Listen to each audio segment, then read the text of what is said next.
നിനക്ക് പണിയൊക്കെ അറിയില്ലല്ലേ? കൊണച്ചറിയാ ചേട്ടാ. അവിടെ ചെന്ന് കൊണച്ചോണ്ടിരിക്കില്ലേ?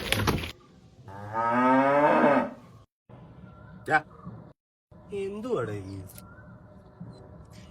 ഞാനും ഉപയോഗിക്കൂ. കുറച്ച് കഴിയുമ്പോ മുതലാളി വരും. ഓ അമാര അന്നദാതാഹേ, മനസ്സിലായോ? പുള്ളി വരുമ്പോ ഇങ്ങനെ പണച്ചോണ്ട് നിൽക്കരുത്, മര്യാദക്ക് പണിയെടുക്കണം. അത്രേ ഉള്ളൂ. ഓ റേക്കി ബാ, മുതലാളി എന്ത് പറഞ്ഞാലും കേൾക്കണം, അതുപോലെ പണിയെടുക്കണം, കേട്ടാ? ഗുഡ്.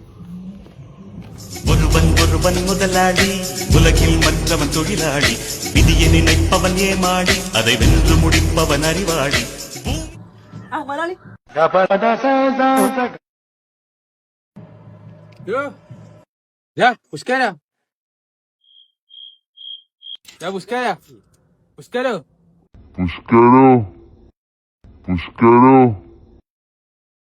മുതലാളി എന്ത് പറഞ്ഞാലും കേൾക്കണം. നീലവാനത്തോളയിൽ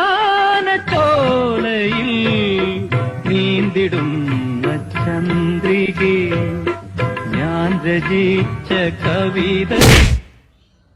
എന്നാടാ എന്തുവാടാ കട്ടിലെ ഒന്ന് സ്ഥലമില്ലേ?